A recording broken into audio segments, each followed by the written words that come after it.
오늘은 예수님의 장례식의 과정을 우리가 지금 함께 보고 있습니다.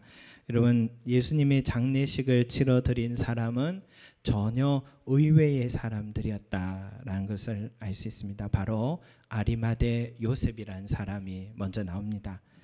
참 아이러니한 것은 그렇게 마음을 쏟아부은 사람들은 의리도 없이 다 자기들 신상에 피해가 올까봐 다 모른다 하고 도망을 갔는데, 한 번도 말 한 번 섞지 못했던 사람이, 그 사람이 조용히 예수님을 사랑하더니, 그 사람이 예수님의 자식이 자신의 그 앞으로 받아야 될 핍박도 두려움도 있을 텐데도 직접 나서서 마련한 그 무덤에 예수님을 시신을 안치해 드렸다. 장례식 때 홀로 그렇게 장례식을 준비했다, 이런 말인데요. 이 사람은 그저 여러분 그 돈 많고 예수님을 좋아한 그런 사람만은 아닙니다. 돈 많아서 또 자기가 할 수 있어서 일을 한 그런 사람만은 아닙니다. 이 아리마대 요셉이라는 이 사람, 성경의 기록을 보니까 존경받는 공회원이었다라고 나옵니다. 또 선하고 의로운 사람이었다. 항상 하나님의 말씀을 율법대로 살려고 지키려고 했던 사람이고, 그리고 공회에서 예수님을 십자가에 죽게 하자라는 결의를 할 때도 혼자서 아니요라고 이렇게 팻말을 들었던, 그런 소신을 밝혔던 사람이 아리마대 사람 요셉이었습니다, 여러분. 그리고 예수님의 장례식에 유가족처럼 또 함께한 사람이 있는데 바로 니고데모라는 사람입니다. 그는 예수님께 향유를 가져와서 죽은 시신의 그 경의를 표하는 마음으로 향유를 붓는데, 그 향유의 양이 100리트라쯤 된다라고 했습니다. 세마포로 이렇게 덮은 몸에다가 이 향유를 붓습니다. 마치 방부 처리를 하려고 하는 게 아니라 그저 경외하는 마음으로 붓는 것인데, 그저 붓고 나면 사라지는 것들입니다, 여러분. 그런데 100리트라라는 이 양은 왕이 죽었을 때 쓰는 분량의 향유였다라고 합니다. 1리트라가 327g, 베다니에서 마리아가 예수의 발에 부은 향유가 1리트라. 1리트라는 나드 한 근이라고도 하는데, 1리트라는 남자의 1.5년 연봉이다라고 합니다. 그러니까 100리트라는 보통 남자의 150년 연봉을 지금 여기에다가 쏟아부은 것입니다. 그런 가치의 향유를 니고데모는 가져와서 예수님 몸에 부어드렸습니다. 여러분, 아리마대 사람 요셉과 니고데모 두 사람 다 공통적인 것은 사내들인 공회원이었다라는 것입니다. 사내들인 공회가 어떤 일을 하는 것이냐면 유대인 최고의 통치기관입니다. 국회의원입니다. 일반 행정, 사법, 그리고 검찰과 같은 역할까지도 다 관장합니다. 로마 제국에서 유대인들에게 서한을 보내면 사내들인 공회원들이 수신자가 되고, 또 유대인들의 또 민의를 로마에 전달할 때도 사내들인에서 다 합니다.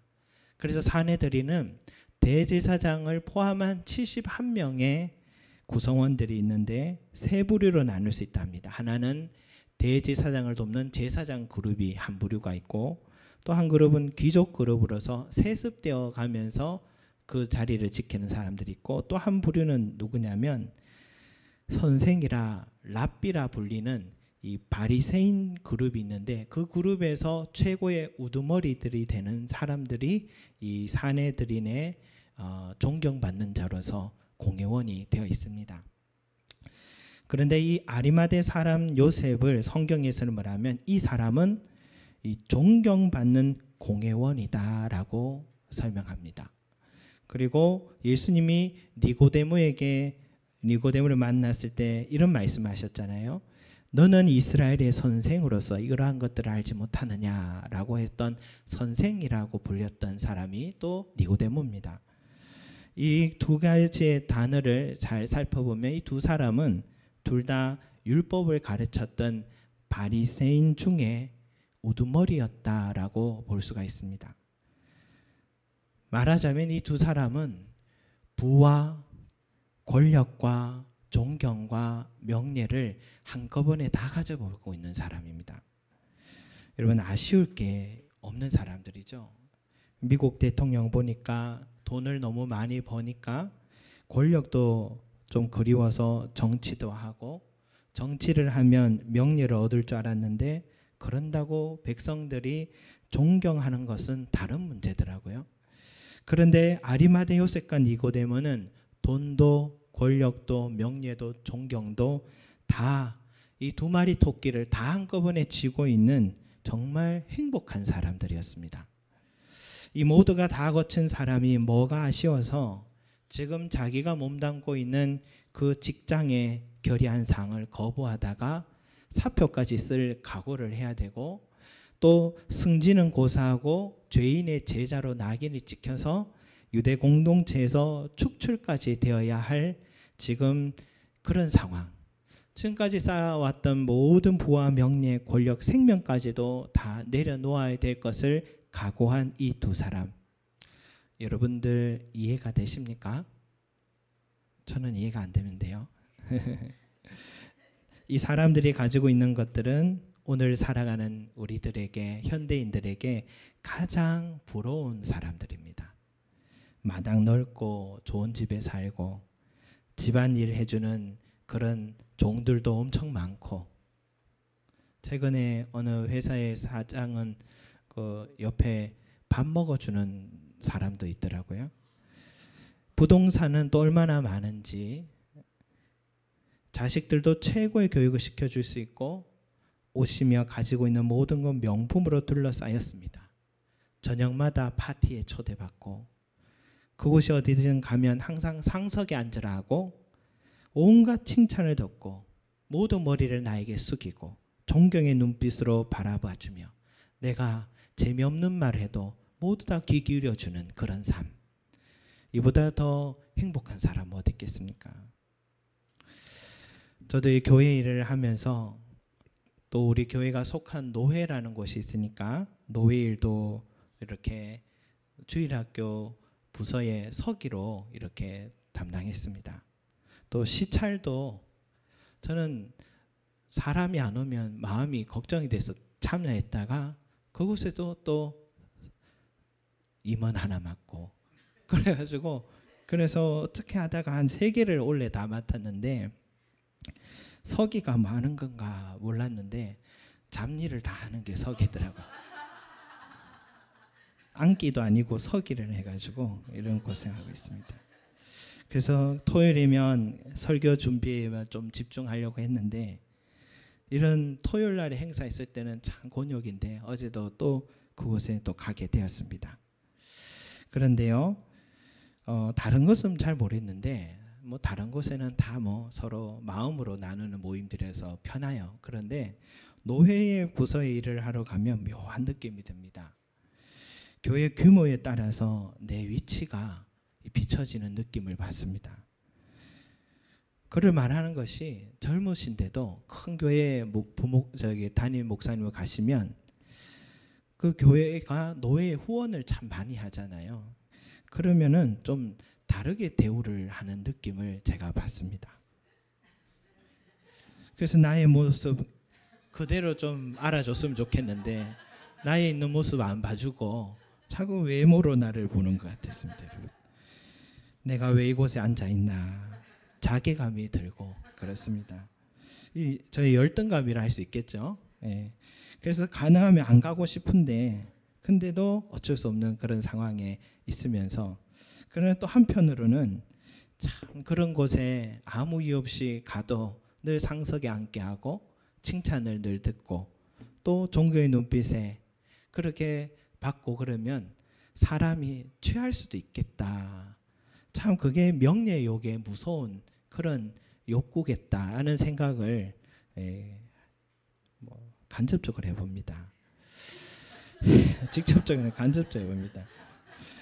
이 두 사람, 이 아리마대 요셉과 니고데모, 당시에 이 대제사장조차도 얻지 못한 백성들의 존경까지 얻었던 사람, 부족한 게 없는데 인생에서 다 얻어본 사람들인데, 그런데 왜 오늘 이렇게 어리석은 선택을 지금 하고 있는 것인가? 왜 이래 어리석은 일을 하고 있는 것인가? 상위 1%의 삶을 그 한순간의 선택으로 왜 다 던져버리고, 왜 이렇게 망한 예수를 뭐가 좋다고 찾아와서 자기 돈 다 써가면서 무덤에 안치하고 전 재산 털어가면서 그의 장례식을 지금 들어오고 있는 것일까? 여러분, 없다가 없는 것은 뭐 익숙하니까 괜찮은데 있다가 없는 것만큼 힘든 게 없다 하지 않습니까? 집도 작은 집에 살다가 큰 집 가는 건 괜찮은데 큰 집 살다가 작은 집 가는 고통만큼 정신적인 스트레스도 얼마나 크다 합니까? 우리는 대부분 사람들 이런 게 싫어서 때로는 옳지 않아도, 신념에 맞지 않아도 현실을 택하기 마련입니다. 좀 눈 감으면 되지, 그렇게 생각하는 겁니다. 최근에 어느 드라마를 보니까 주인공이 어느 항공사 기장으로 근무를 하고 있더라고요.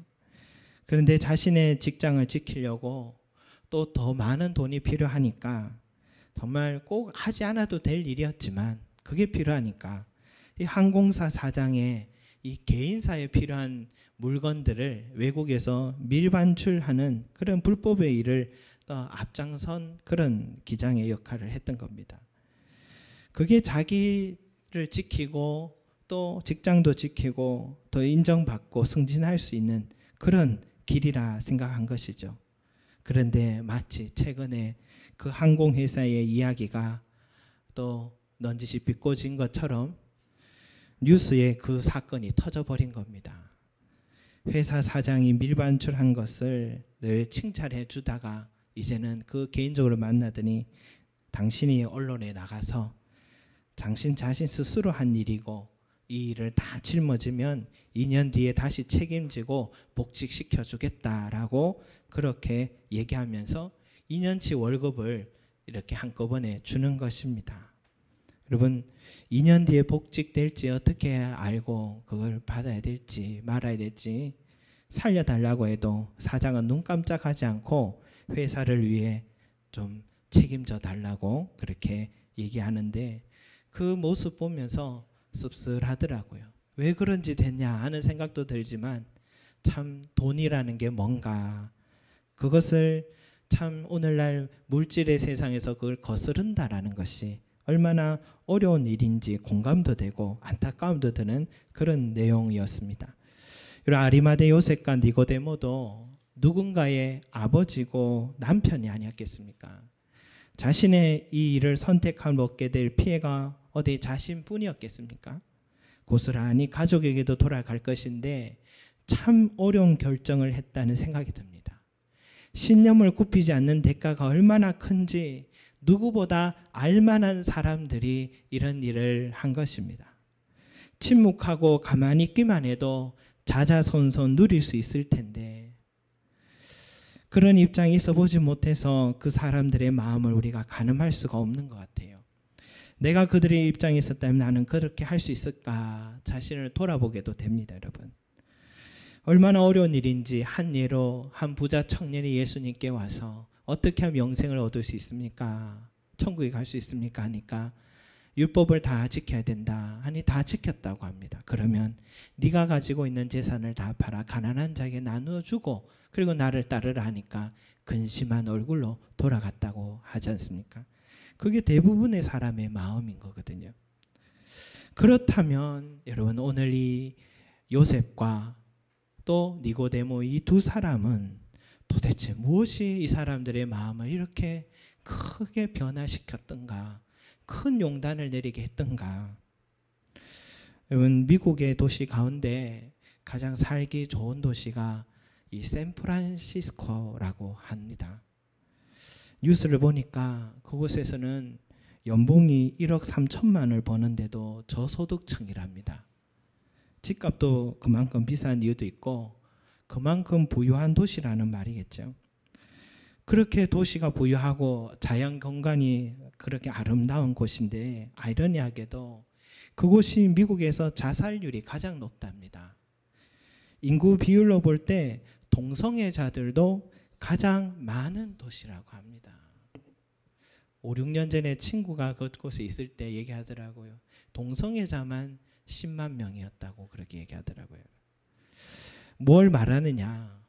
이 세상이 주는 즐거움은 그 이면에 그늘이 많다라는 것을 말해줍니다. 잠시 기쁨은 주지만 행복은 주지 못한다는 것을 또 말해주는 것이죠. 여러분, 아리마대 요셉과 니고데모는요, 세상의 즐거움과 기쁨을 누구보다 잘 아는 사람들입니다. 맛본 사람들이에요. 최고의 자리에 올라가 본 사람들입니다. 무엇을 느꼈을까요, 여러분? 아마도 전도자의 마음을 깨달았을 것 같아요. 전도자가 이런 말을 합니다. 은금과 왕들이 소유한 보배와 여러 지방의 보배를 나를 위하여 쌓고 또 노래하는 남녀들과 인생들과 처첩들을 두었지만 다 헛되어 바람을 잡는 것이며 해 아래에서 무익한 것이로다. 이것이 전도자의 말이었고 바로 이것을 이 두 사람이 느낀 것 같아요. 그들은 올라가면 올라갈수록 가지면 가질수록 그 내면의 영혼의 공허함은 채울 길이 없었던 것입니다. 그 공허함의 지독함은 말로 표현할 수 없는 고통이었던 것 같아요. 바로 그때에 예수님에 대해서 알게 된 것입니다. 얼마나 영적인 갈증이 심했던지 니고데모는 그 예수님 안에서 이 내 영적 갈증을 채울 수 있을까 해서 한밤에 체면을 무릅쓰고 깊은 밤에 예수님을 만나러 간 것입니다. 마치 삭개오처럼 체면 무릅쓰고 뽕나무 위에 올라가서 자기한테 뭐라 하든지 간에 그 갈증을 채우려고 만나려 했던 모습처럼. 그런데 첫 만남부터 아직 대화의 본론도 들어가지 않았는데 이런 대화도 처음 해봤을 것입니다. 예수님은 니고데모의 공허함의 원인을 정확하게 꿰뚫고 들여다보시면서 이렇게 말씀하십니다. 하나님이 세상을 이처럼 사랑하사 독생자를 주셨으니 이는 그를 믿는 자마다 멸망하지 않고 영생을 얻게 하려 하심이라.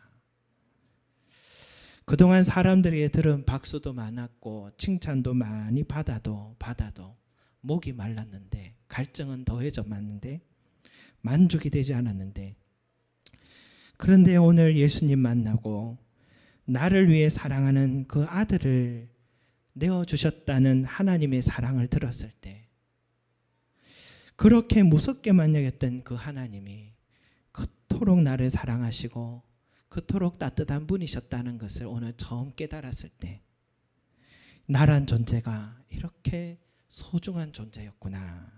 이걸 깨닫게 되고 율법사로서 그렇게 성경을 보고 보았고 그렇게 가르쳤지만 평생을 숙제로 여겼던 그 영원한 생명을 얻고 천국에 가는 그 문제, 그것을 오늘 예수님을 만남으로 통하여서 그 안에서 진리가 있고 답이 있음을 발견하고는 그의 마음이 바뀐 겁니다. 내 인생의 왕은 로마 황제가 아니라 예수 그리스도다.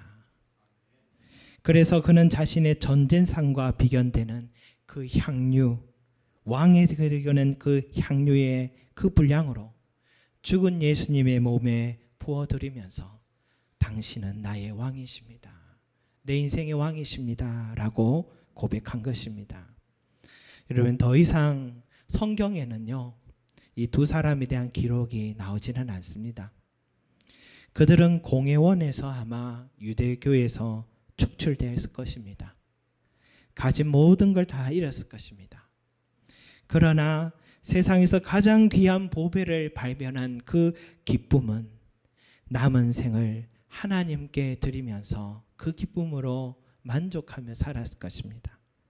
마치 예수님 말씀대로 의를 위하여 박해를 받는 자는 복이 있나니 천국이 그들의 것임이라. 나로 말미암아 너희를 욕하고 박해하고 거짓으로 너희를 거슬러 모든 악한 말을 할 때에는 너희에게 복이 있나니 기뻐하고 즐거워하라. 하늘에서 너희의 상이 큼이라. 너희 전에 있는 선지자들도 이같이 받게 하였느니라. 이 두 사람은 하늘나라에서 받을 상을 더 기대하고 이 땅에서 잃을 것은 내려놓고 잠시 받을 기쁨은 내려놓고 영원한 행복을 선택했던 것입니다. 여러분, 저는 가끔씩 마음이 청결한 자는 복이 있나니 그들이 하나님을 볼 것이며 라는 말씀을 볼 때면 영적인 열등감이 생겼습니다. 왜냐하면 나는 왜 하나님이 안 보일까?